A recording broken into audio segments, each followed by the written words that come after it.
Oliver Nino, the spiritual activator. I got his new book here.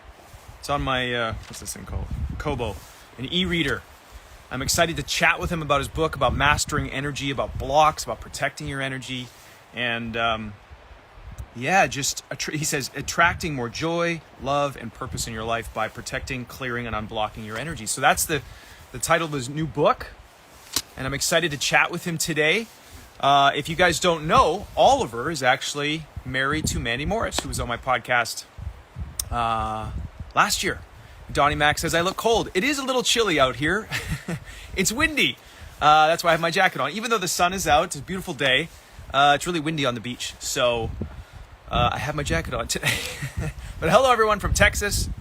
We're going to be talking with Oliver Nino very shortly here when he pops in. Oliver, when you do pop in, just send me a request and I will throw you into the chat here. Let's see here. There he is. The spiritual activator. Hopefully technology works. Yes. Hey, Oliver. brother. How are you? I'm good. How are you? Good. So, my friend, thanks for doing this. I know your book came out on Tuesday, right? Yes. Yep.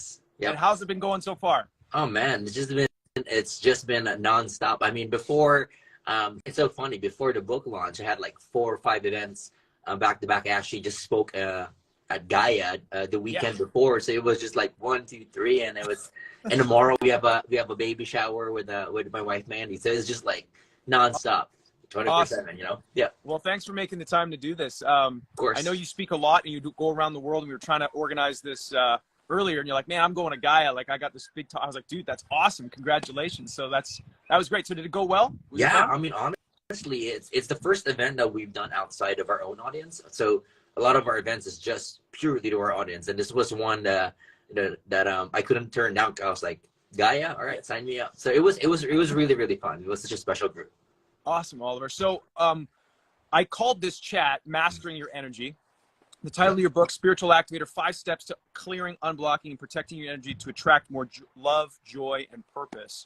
My first question for you, Oliver, is why energy? Why is energy so important, and why did you decide to move into focusing on your energy? You know, Graham, if you asked me 20 years ago if energy would be the path, I probably would have laughed and be like, yeah, right. Because it's funny, I'm even teaching this because I'm primarily skeptical, left brain, like, you know, prove it to me type. Yeah. Right. And my journey started close to 20 years ago.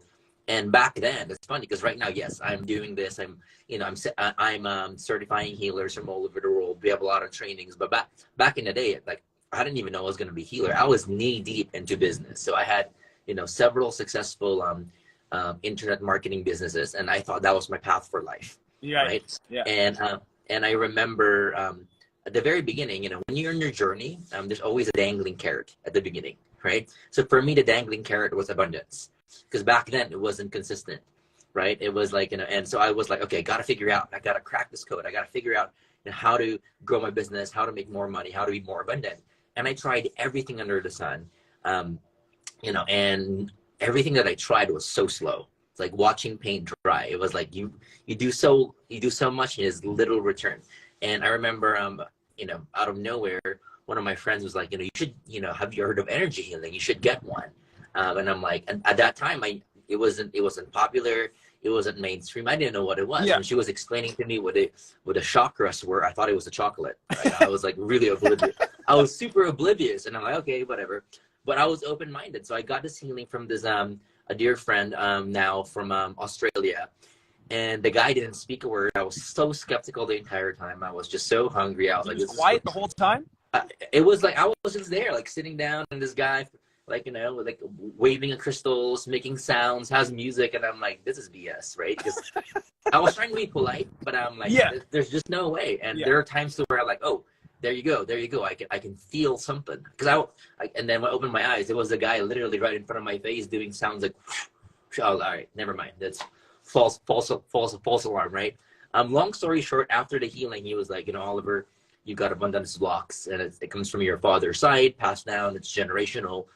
I removed it. So that means, next 4 to 6 weeks, okay, you're gonna experience more abundance in your life. I'm like, sure.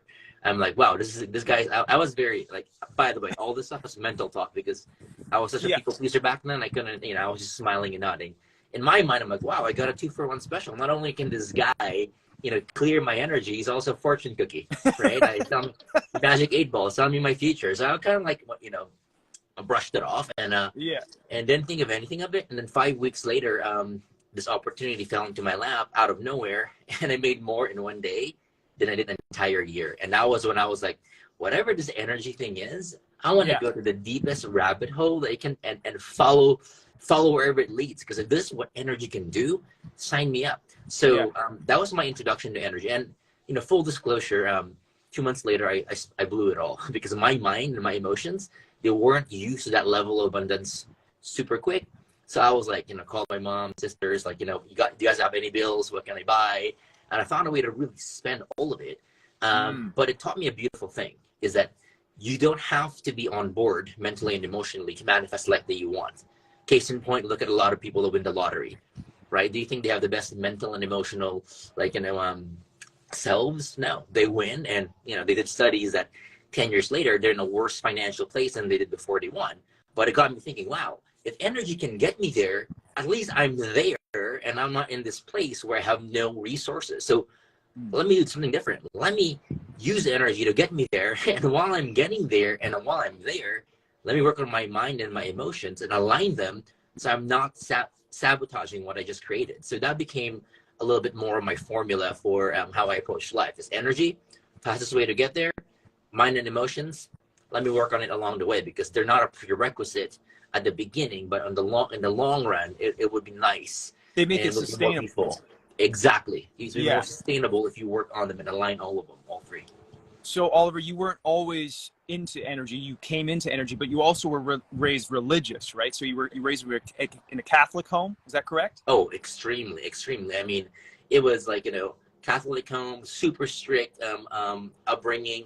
So it was interesting because they're very polar. In the Philippines, I grew up in the Philippines. It was, Catholic, upbringing. But then the Filipino culture has a lot of healing and mystical stuff that's part of the culture. So it would be like, you're smiling and, you're smiling and you're everybody's religious, but behind closed doors, they're like, okay, let's get a healer to bless the house. Let's get a healer if someone's sick and no one can figure out. Let's call one of the healers to help them. So it was like an accepted thing. Yeah. It was a given, right? And it was one that I'm glad that I grew up because it made me comfortable with that and it didn't freak me out later in life, Yeah, totally. Well, I was raised Catholic too. And there was lots of, what I really got from it was an appreciation for spirituality. Yep. My mom was really religious, and she still goes to church with my dad. And I've always had lots of deep conversations with her about God and spirituality. Yep. And what I've really appreciated about her is how open she is and what it means to her. And that was like, I don't go to church anymore, but I was like, the respect that I have for my parents and what their faith has done for them and that sort of spiritual path. I'm like, there's something here and I need to explore this more and kind of find my own way. So you found your own way through energy and you've moved into this now where you're teaching people, you have your new book out and you work with your wife doing courses and stuff too and workshops as well. Is that correct? Yeah. So we have programs that we do for people that just want healing, want to manifest. They don't really want to be a healer, they just want to experience it. So we do workshops. We did one. So we have a studio. It's funny enough, our land is called Authentic Living Heartland, right? Yeah, nice. I know. So I was like, wow, that's pretty crazy. But so we have a studio there, and so we typically do virtual events. The last one we did, we had about close to 15,000 people, that paid to be part of a 3-day virtual event. So we're trying to for me, we're trying to reach more people with the message. So a lot of what we do is either we're speaking in a large group capacity or we have a certification program where I train healers because I know I can't do one-on-ones. I mean, that's just like I haven't done one in several years. But if I can train a healer and they can do 50 or hundreds of healing sessions every single week, then I'm reaching who I'm supposed to reach, and it's like a ripple effect. So a lot of the times, like that's why I actually wrote the book because I'm like, I want to reach people that I would normally never be able to reach. Right. Because not everybody's going to find me online. Not everybody has Instagram. Right. So how do I reach people And how does it get translated in different languages to where if I never get to see them, Yeah. hug them, interact with them, at least I can make an impact, or at least try my best to, right? So Totally. How does what you teach go along with someone, like say someone is Christian or they're Catholic? Can they still learn from what you're saying, or does it conflict with their beliefs, or how do you square that with different religions? oh, it's great because we have a lot of people from a lot of different backgrounds. They Catholic, Christian, Muslim, atheists, Right. spiritual folks. The thing is, when I studied a lot of different backgrounds and religions, is there's things that they all have in common. Like if you study every single religion, you're gonna see miracles happen all the time, like stories of people that are gifted and and they're able to do this, and people that are able to heal. So all the things that I teach, especially like for us, love is a big thing. Like working on your vibration is a big thing. So all the different things we teach, they're universal. I feel like energy is something like it's oxygen, right? Just because you're from a different background doesn't mean you can't breathe oxygen, right? And it's invisible like energy, right? And it's one of the most powerful forces. And you don't even think about oxygen as much until you need it. It's all you need. And you're like, oxygen is important. And the same thing with energy. It's the invisible thing that controls our lives. Our thoughts produce energy. Our emotions produce energy. Our decisions produce energy.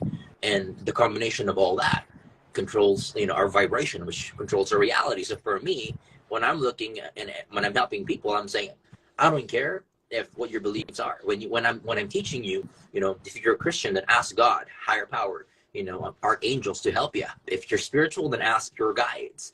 It's not so much it's not so much stick to a certain thing, but stick to what aligns to you. And what I tell people, for example, one of the things that I teach when it comes to energy is intention matters. Yep. Intention matters. Intention is very powerful. And if you study a lot of different religions, like for example, when I was before I was born, my mom was actually worried because they did some tests and they saw that there was something wrong with my kidneys, right? So they went to 3 different doctors and that was the diagnosis, like there's something wrong with your kidneys and it's really bad, right? So what did she do? She went to church, lit a candle, said a prayer, right? And God, please, heal my son. And what was her mindset? I'm pretty sure she was fearful. I'm pretty sure she was sad and scared. So the mind and emotions were I'm pretty sure were just not in the best of places. But she set an intention, and the prayer for me is a form of pure intention. It's one form. So she said that, and when I was born, they did a test, and there was nothing in there. Like it was a miracle, Wow. Right? And that was one of the things that got me to first see the synchronicities of wow, this healing thing is not only something outside of me, it's something that has affected me as well. So when I saw that, and I started looking at different people and different beliefs, I always see that doesn't matter what the things that are in conflict. The thing that is in resonance across every single culture is energy is present, love is present, healing is present, intention is present, and a lot of these universal concepts, they're there. They're general. They literally are found everywhere, right? So for me, energy is universal. Amen. I love that. Thanks, Oliver. So one of the questions I had for you that I thought was, I've been thinking a lot about is like energy blocks. When we have energy blocks, why do we get blocked energy? Like why does that happen in the first place? Why don't we just, like an animal, when they get in a fight, they just shake it off, like a duck or something after a fight, they'll just flap their wings and get rid of it. How come human beings get these energy blocks and they stick in us? Why does that happen? Because we don't know their energy blocks, and a lot of times we don't know we're creator of our own reality. So when we focus on them, spend time with them, they become part of our system, then it grows and it kind of takes root in our here and now, right? So I'll give you an example. We went one gal, she came to our workshop, it was feels like lifetimes ago, but it was several years ago. And when we met her, she was in a late stage in one of her illnesses, and her biggest thing was she was in a marriage that was unfulfilling, a job that was not fulfilling, and her relationship with her mother was strained, right? So when we got to the core of it, what ended up happening, the root of it all, she had a blocked heart, an energy block in your heart, right? So we kind of figured out, at times, it's cool to figure out what the root is, but you don't need to know what caused it to heal it. But in this situation, we we kind of found out. So lucky for us, right? And what ended up happening was when she was younger, she grew up in a household that didn't really show affection or say "I love you," you know. Right. So when she was giving her mom a hug, like she poured so much love, and in that moment, her mom like shrieked. It was like it was like super uncomfortable, and that situation got her to think, "Wow, my love hurts people, right? I am not safe. I'm unlovable, right?" And her feelings were probably like, you know, sadness, anger, fear that she's hurting her mom. And her decision from that day moving forward as a kid was, I'm going to be invisible and I'm going to shut my heart off. I won't love. Right. So what ended up happening? Those three things, the thoughts, the emotions, the decision that she made, formed an energetic block in her heart, and that block started attracting people who are similar to that. So she started attracting people that were draining, that were toxic, that were unavailable, narcissistic, that had their hearts closed off, right? And the stage, the late stage that she had was also related to her heart, funny enough, right? It was so deep that it affected her physical well-being. Right. Right. And when we did the release on her, like, she realized that her mom probably didn't shriek because her mom was hurt. Her mom probably shrieked because she was shocked, because she had never experienced pure and unconditional love. And her daughter, gave it back to her. And when she found that out and made a connection after we did the clearing, she's like, wow, that is freaking amazing. And her life has changed. Like, she was in remission, number one. Like, she left her husband, and now it's in a better relationship. She's quit her job, and she's doing her purpose work currently, right? And the best part is that she was able to rekindle her relationship with her mom, right? Who she spent time, they were opening up, and they had a beautiful relationship. And unfortunately, her mom passed a few years ago. But before her mom passed, she was able to really have the relationship she wanted. Beautiful. Because she chose to open her heart. So for me, that is the example of an energy block. You don't think of it if you look at it, you're like, wow, that simple event of a hug and a shriek can cause 30, 40 years of this cycle. That's what energy blocks do. Because if they're not released and they stay present, next thing you know, you attract people who fit that, and you pay attention to that, and it becomes your story. Yep. And then you feed it. Next thing you know, it feels like a self-fulfilling prophecy, and you forget that there was an inception point, and you forget that you can actually change it. Yes, and how often we kind of go into an identity, like you said, a story, and we just think this is our life, this is the way it is. Yep. People treat me poorly, I attract these type of people, this is the best I can get. But it all started with this false belief that came from this energy block that you told yourself a story around back in the day. So wow. So, okay. So really a lot of this all stems from forgetting who you truly are, your true power, your true essence. Absolutely. And you formulate a story or a false belief or perception about reality based off of traumatic or a painful experience. Yep. And that generates a block in the body somewhere. And so what you're saying is you can just clear that energy block, but don't you also have to clear the story that comes with it? So, depends, right? So here's the thing. A lot of the time, so there's energy blocks, and there's multiple ways to clear it, and people can clear it. I've seen people clear it. A lot of times, it's not what happened. Because the thing is, if you talk about energy blocks, it can be a traumatic event in your life that caused it, right? It could be environmental. Your environment drains you. Every time you go to work, they just drain you. Every time you're in the household, it just drains you, right? Yeah. It can be environment. It can be gestational. Like, this one blew my mind. It can be you're in the womb and your mom experienced, trauma that registered and affected you, and you're affected right now, right? Or it could be generational. Like your great grandparents have it, your grandparents, your parents, now you have it. And it's such a pattern that it's embedded in the DNA level to now it feels very real. But how can you even remember it and shift it? It wasn't created. You weren't even born when it was created, right? So the cool thing about all this stuff is they all leave energetic imprints. So it's, when I look at an event in the past, it's not that event in the past is the one that's stopping somebody from experiencing what they want now. Is that event created beliefs, stories, emotions, and a decision, but those are kept alive and fueled by the energy that really, really makes it big, and it's what affects your life. So when you remove the energetic block, all of a sudden the story doesn't seem so powerful. The limiting belief is not so intense. You start to not believe it anymore, and you start experiencing results that you want, even if you have the belief. I met so many people, they release the block and they're like, I'm not worthy, and then they have abundance. So you start seeing conflicting things because the energy is now overriding the belief to where you're experiencing what you want and you're in denial. And then what ends up happening is over time, the feedback from the environment builds up to where there's undeniable proof to where your limiting belief shifts, not because you're like shifting it consciously, but because the results from your life are undeniably against and proves it wrong to where you're like, I guess this is just how the way things work now. Yeah. So for me, that's kind of like the way I like to work is let the feedback and let the the environment give you all what you want, and then it forces your story to change, because a lot of times stories affect us because of the energy and power behind it. But when you remove it, it's like removing the legs of a chair, right? It just collapses and it can't stand as powerful as they used to be. Yeah.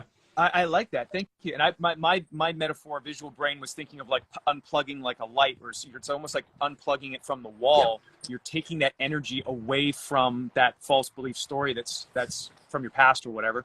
Okay, great. Now, one of the questions that came up when you were sharing this was, I was thinking to myself, well, what about people that kind of like, how do you make sure that people don't go into this mindset of like, oh, I have all these blocks, and they create things that aren't there? You know what I'm saying? Like they're thinking I have blocks, and they're like a hypochondriac in a way, like they're does that make sense? Like, yes. How do you prevent people from going down that road? Sure. Here's the thing. When I meet people, typically they are in a very transition point in their life. They're rock bottom, they're sick and tired, they want to get out of a marriage, they want to make a career jump, they're lost, they want to step into their purpose, or maybe they're doing it for a loved one because their family member, they want to help them, they want to save them, right? So for me, typically when I meet people, they're just right about ready to change. And have I met people who are like hypochondriacs? For sure, or like they think they're obsessed about removing all the blocks. Yeah, I have. Yeah. But what I've realized is if I can get them to a space to where I can get them to a high enough vibration, right, with me, and I can get them to set an intention and make a decision, at a high space. It doesn't matter everything else they do. Intention and decisions, they carry way more energetic weight than everything else, right? So a lot of the times, that's what me and Mandy do as well, is we know ourselves. When we're in a lower space, we're not really it's hard to do the things that you need to do. When you're in a higher space, you can get a dozen things that you need to do, and they're easy, back to back to back to back to back. So one of the things that we know about ourselves, because again, we're not immune to all this stuff, we're still human. So we know our shortcomings and our weaknesses to where we're in a high enough space. We make decisions to where there's no going back, but they're for the highest good, and they're ultimately going to lead us to where we want to go. And we just know that once we do that, everything is done on the highest levels. And even if we get in a lower space and try to fight it, we did decisions in a high level that's secured in a way that we're going to get there, right? So intention and decision. So for me, it's okay to have conflicts. I'm not really worried about it, as long as I can get people on a high enough vibration to set intentions and decisions that will ultimately change your lives. Yeah. So what I'm hearing you say is like, if somebody goes in that almost like superstitious sort of mindset of like, I have energy blocks everywhere, that's why my life's like, it's like, hey, raise your vibration, bring yourself to this higher state. Yep. And that maybe like childlike state of playfulness or openness or high vibration will kind of deter that sort of downward spiral that someone could possibly fall into. Yeah, and a lot of it is getting people mindful of their own stuff. Because a lot of times people think that their thoughts and emotions are theirs. And I'm a big believer that, hey, if that's something that's yours, you own it, you work on it. Right. Absolutely. Accountability on it. But if they're empathic and they're the type of person that literally they walk in the store and they absorb other people's energies, right? It can happen when you're around people. It can also happen virtually. Somebody can be thinking about you and all of a sudden you're like, whoa, you're experiencing stuff, right? So the first step I teach people is like, protect your energy. Because when you protect your energy, next thing you know, you're really clear about what's yours and what's not yours. And it's very surprising to people when they realize, oh, wow, a lot of stuff is not even mine, but I'm being affected by it and I'm making decisions based on that energy, and I'm even owning it and thinking there's something wrong with me. In reality is you're super connected to a lot of other people, and you just didn't know that that was happening. Yeah. So more often than not, I've seen that as the case. And when people work through that, they're like, wow, this is a lot simpler, easier than I thought, right? And it does take work, but once you get there, it becomes a place that's a little bit more liberating, because you know your thoughts are your own. And if you're overwhelmed, you have the practices to get back to your centered space. Like you talked about, doing things that, you know, childlike, that make you feel good. And and a lot of it is simpler than we think. I mean, yes, I talk about energy and spirituality, and people tend to think at times like, oh, you need crystals or sage or something extreme. I'm like, here's the thing: we are all wired. We are all born with things that we have natural affinity to, that are completely normal, that have energetic benefits. So you don't think they're energetic because they're not packaged as that. It's not as sexy to talk about them. They're just normal everyday stuff, but they have energetic benefits that raise our vibration. So we were born with like really tools that we love to do already, right? And even if you never even heard about energy, it's okay, because the things that you do naturally, you know, raise your vibration and clear your energy. So for me, that's one of the cool things that I've seen about energy as well, is it's just that it's programmed in us. It's everywhere. Yep. Yeah, it's in everything too.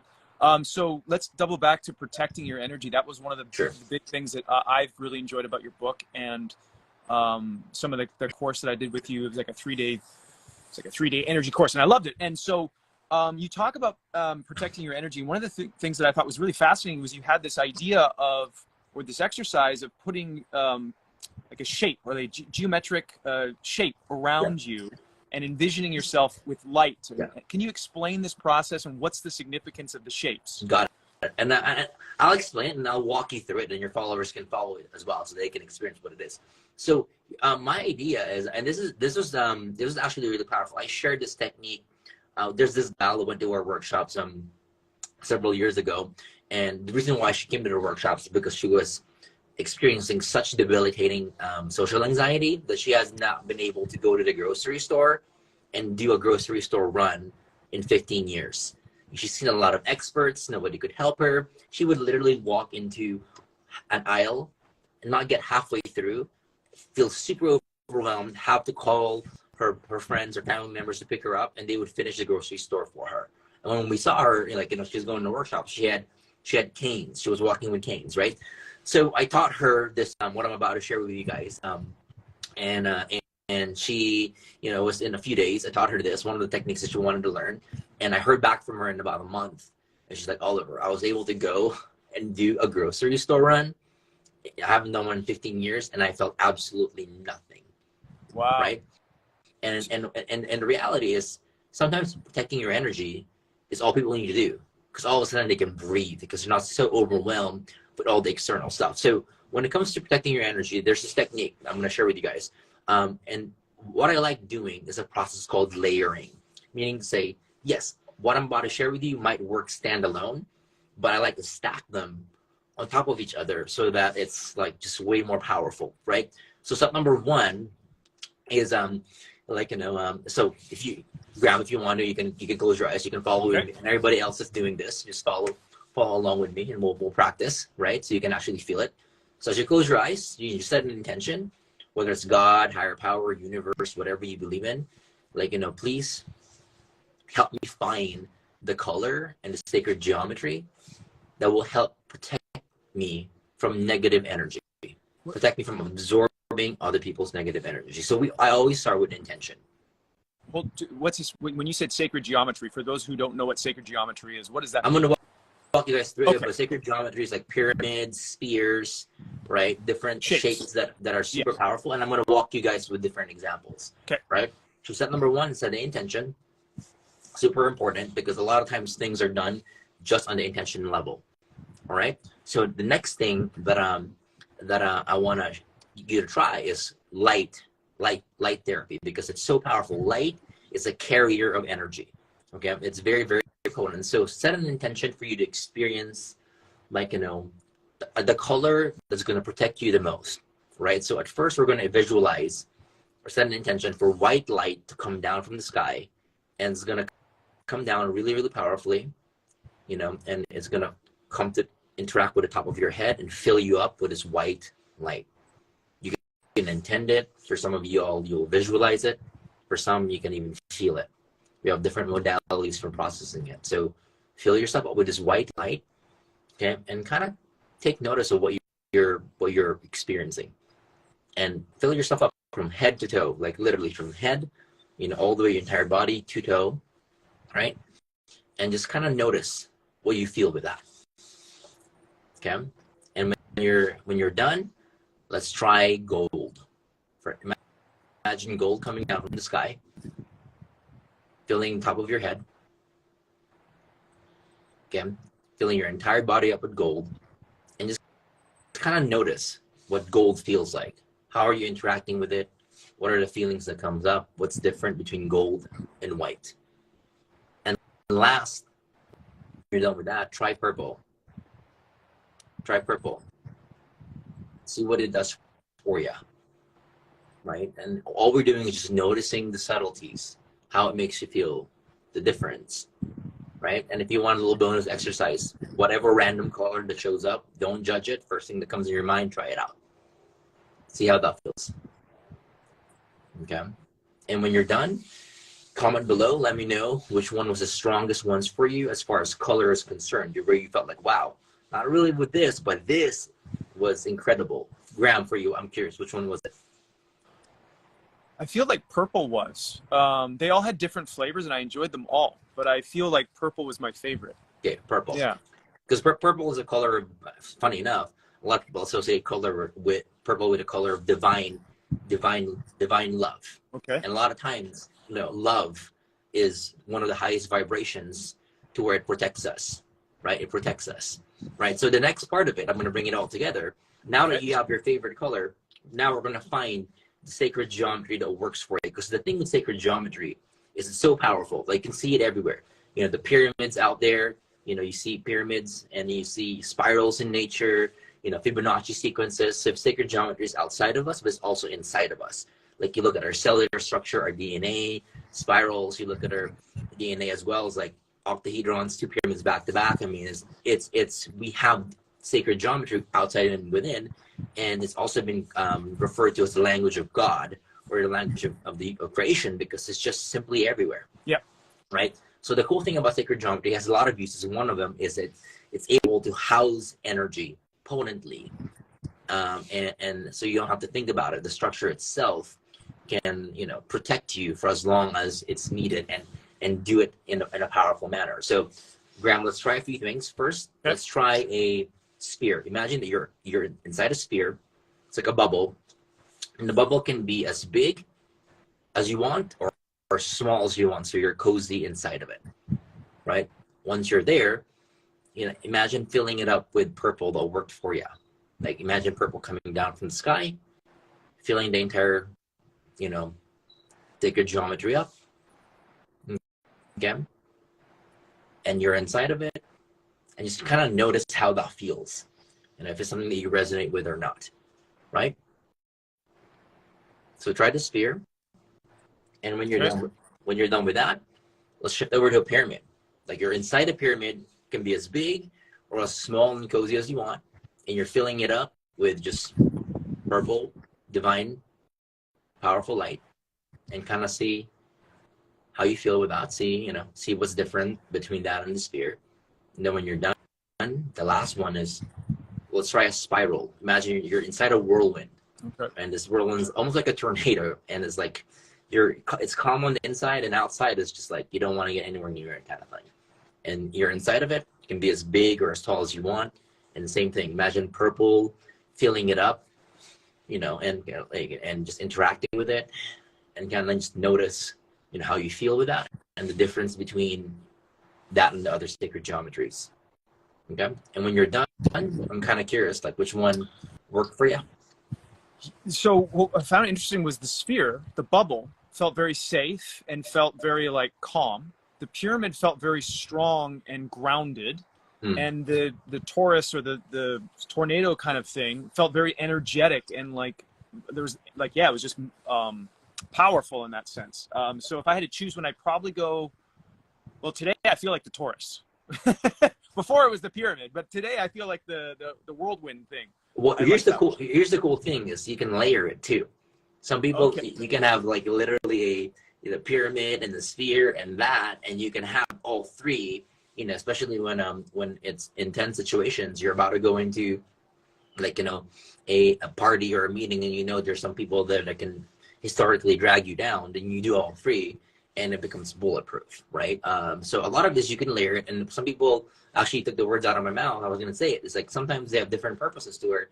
If you're sleepy and you want to be energized, and you do the little spiral thing in the morning with purple, and next thing you know, it's like energetic coffee. You're like, whoa, it's all this energy, right? So a lot of it's used for just more for just protection, but you kind of stumble to one of the other uses, which is like really just energized, feeling more recharged and fueled.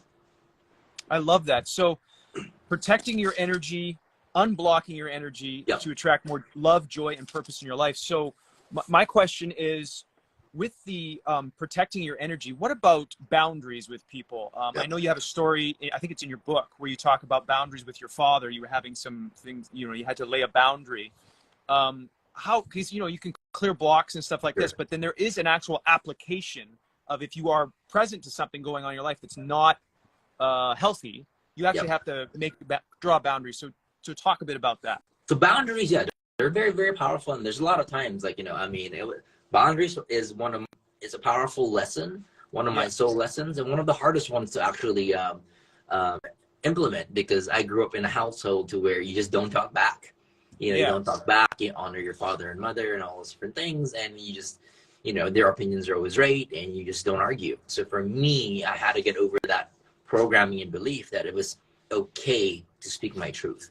And at the beginning, it didn't come out quite loving, because I look at it like, at first, you don't speak your truth, you're at one end of the spectrum, right? And then all of a sudden you get push, and you realize, you should speak your truth. You've been repressing it. Then you go the other way, to where you're overdoing it, to where it's intense, and it's almost just like a blah, right?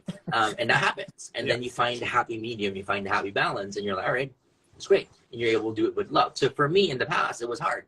When I was around my dad, I would be triggered. Therefore, I could have the perfect thing to say, right? But it came out with anger, with frustration, because I'm reacting, because I could feel his energy. Therefore, my reaction was emotional, right? So when I started doing protection, right, what he was feeling, I could no longer feel, right? And then I would add up to it by sending him love while I'm in protection. And as I'm doing all those different things, the words don't feel like daggers anymore.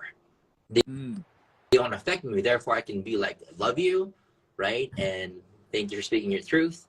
Like, it's not a conversation I want to have. And we'll talk about it later. And I can say it calmly, to where I'm like, where did that come from? Where in the past, I'm like, rah, right?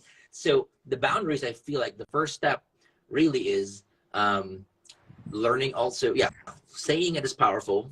Learning energetically is I feel like it's also powerful, because now what used to affect you and rattled you no longer does.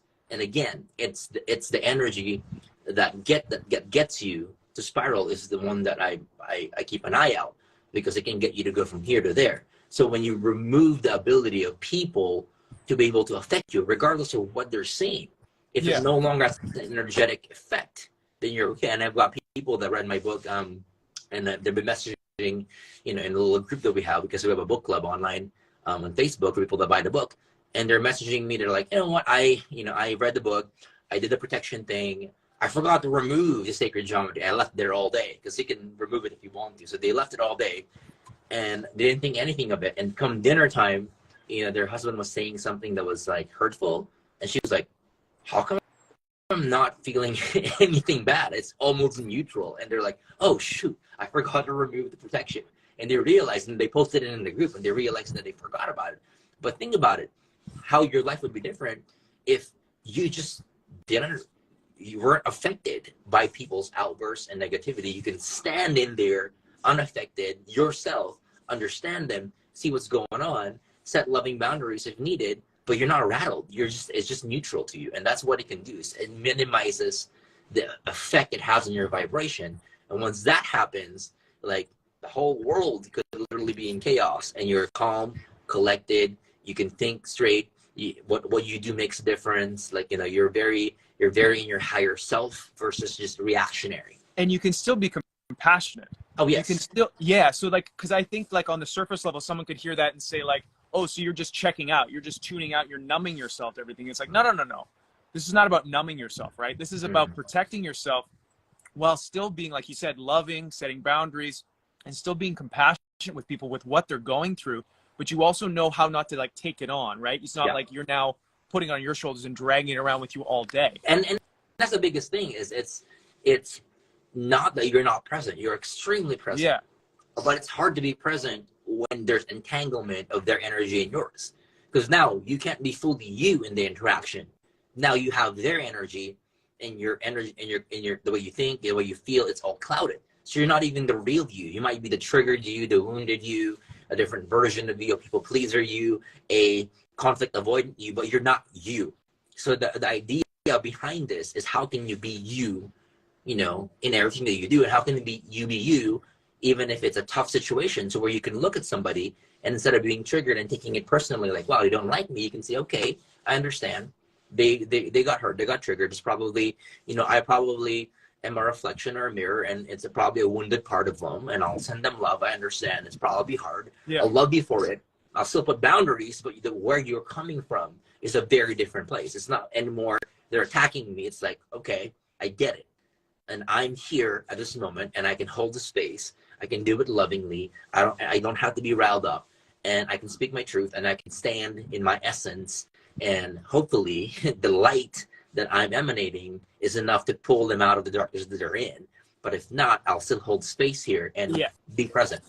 And you said in the book, and I really like this, you said ultimately, you can set the intentions to have unblock and have this protection, but ultimately it's up to God how much is ready to be ready to be released, to be unblocked, right? Is that how you see it?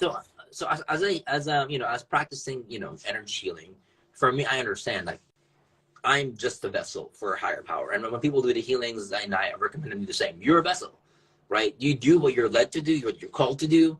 And ultimately, if it's for the highest good, whether it's God, higher power, universe, people believes in, it's for the highest good, it happens. Yes.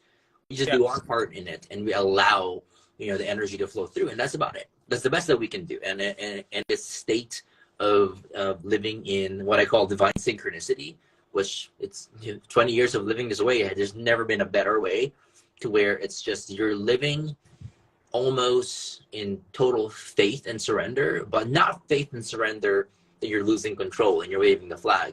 It's faith that there's something higher guiding you that knows the steps before you even know the step, that your human mind can't possibly comprehend. Because I forgot where I read this, but there was a study that I read, Graham, and it talks about, every second we're exposed to anywhere from 20 to 40,000 pieces of data and information, between advertising, Wi-Fi information, radio waves, everything happening energetic. There's a lot, and our brains are only able to capture 20 to 40 of them a second. That means we're only capturing 0.000 whatever 1%, and 99.999% we have no idea. Right, and we try to make a to-do list out of the 0.0001% that we do, and we beat ourselves up when we're not even close. But even if we got close, that's not even anywhere near the full picture at all, right?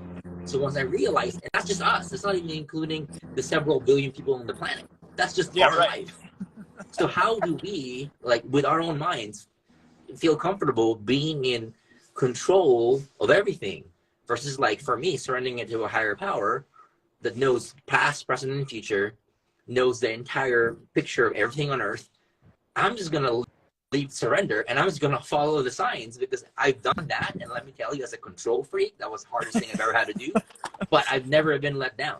Yeah, Every amen. step has been the divine step. It's like you're walking through a minefield, blindfolded, and you're just knowing where to go, and nothing's happening. Nothing's blowing. You're just guided.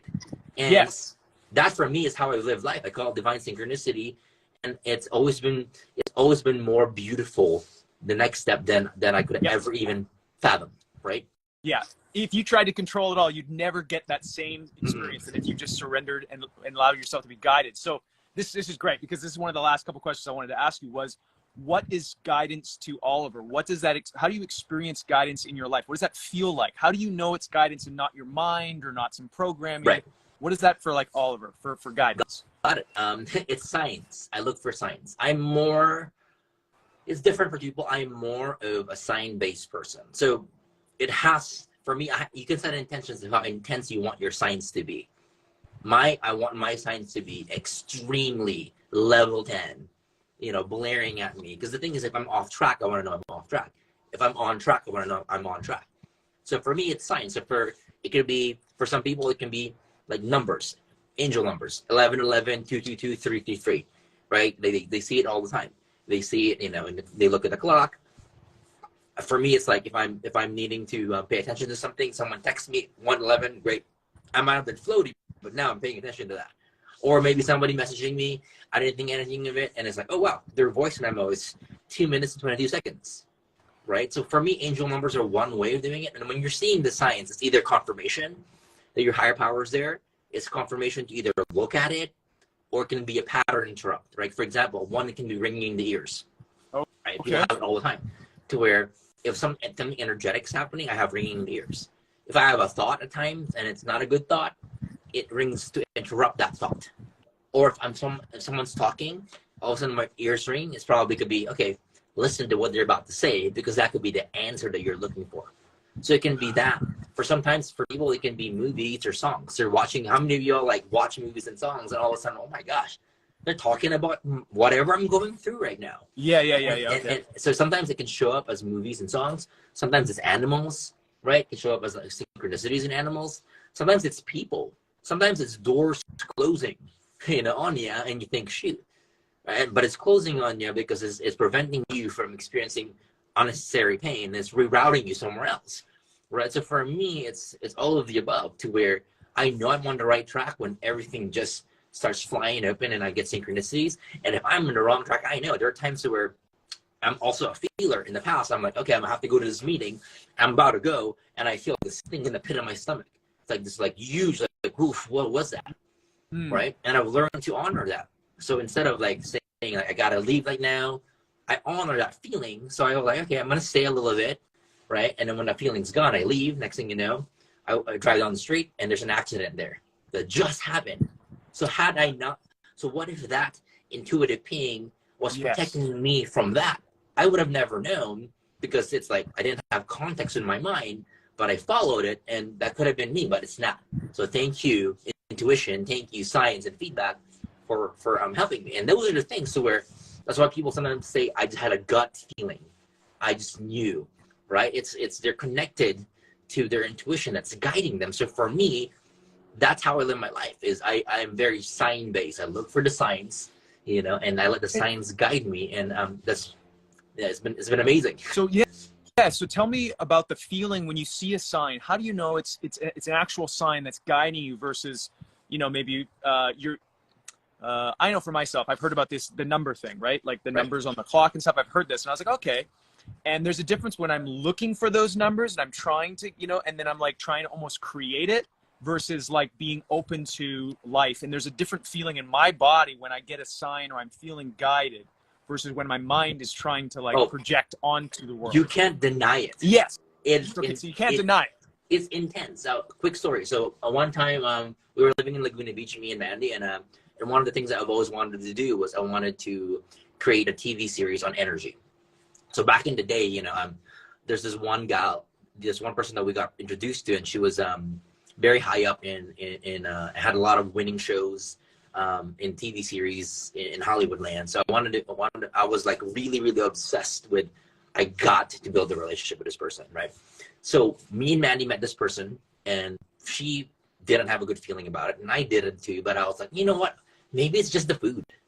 Maybe it's just the food. Maybe it's like, it is such a big deal. I mean, like I can't possibly my want, my desire was bigger than the intuition. So I ignored it.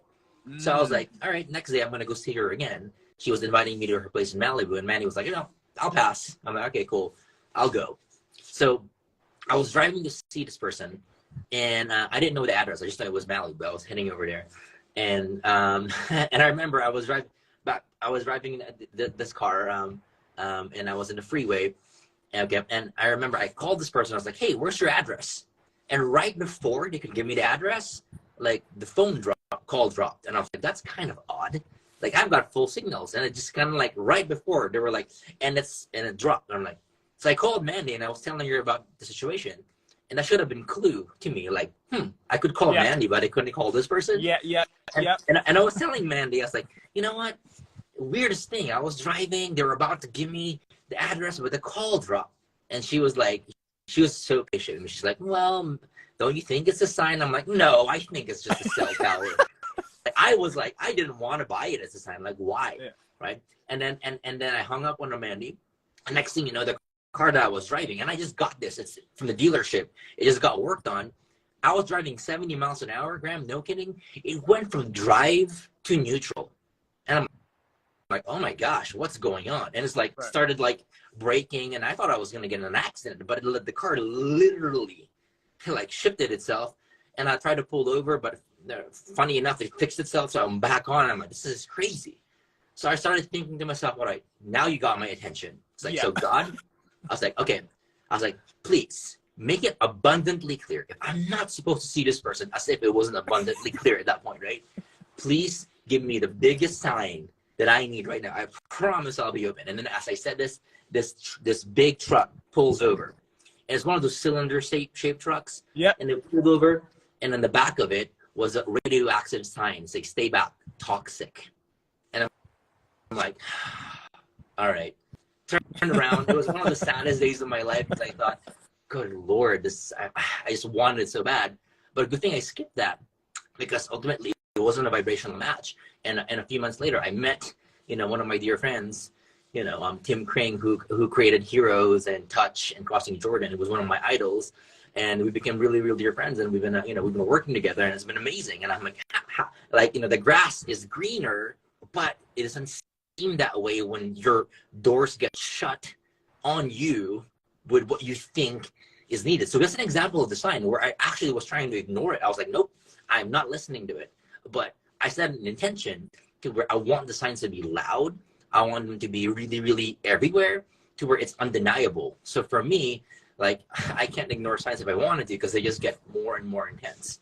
Yes. Now, with somebody who is of the Christian faith, would these signs be coming from the Holy Spirit in that Absolutely. Yeah. Like, give me signs from the Holy Spirit, and they might see little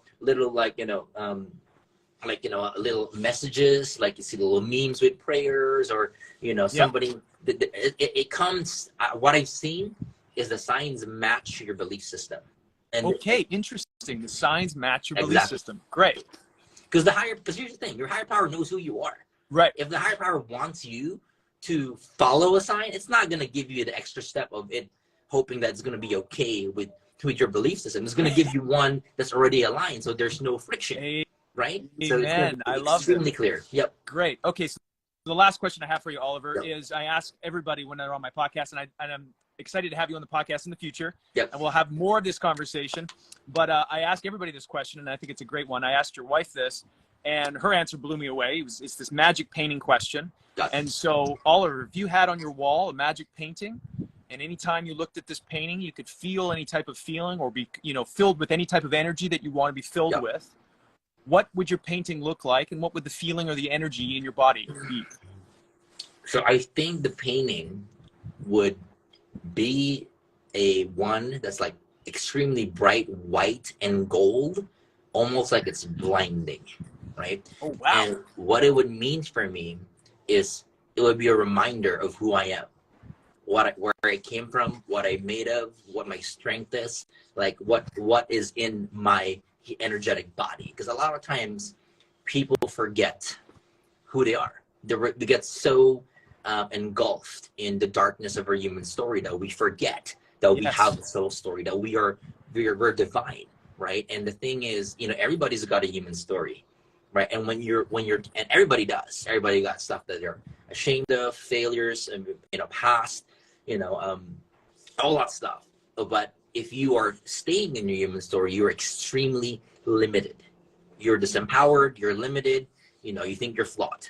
But at any given time, we also have access to our soul story, our divine story, why are we here? What are we made of? Right. What did we do? Why did we come to Earth Yeah. for? What are we here to give? What's our message, right? And if you focus on tapping into your soul story, your divine story, then you're limitless, right? Amen. Because that's where you come from. So for me, if I'm looking at this picture, it will remind me of who I am, so that I don't ever forget.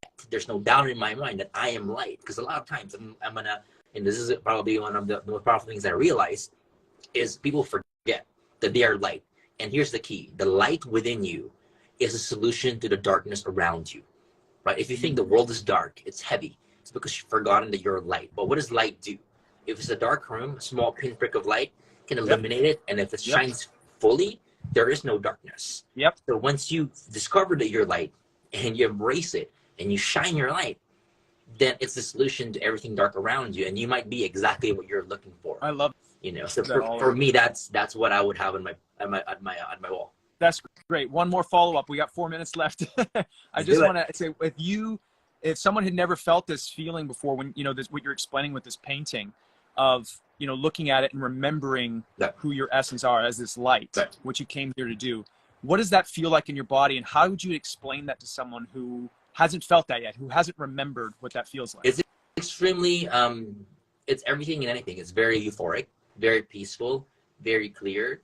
Sometimes it feels like you have a lot of energy buzzing, but sometimes it is the feeling of expansion, to where you've got this, to where the things that you thought were big become so small in comparison to what you're feeling in your body. And it's a feeling almost, I'm feeling it right now. It's almost like you feel it, and almost as this energy in the back of your neck, because you're expanding and you're feeling everything that you're connected to, and you just feel bigger and more capable. And it's just a very different feeling. I typically feel it in the back of my head, and then there's goosebumps, and it's a whole body flush.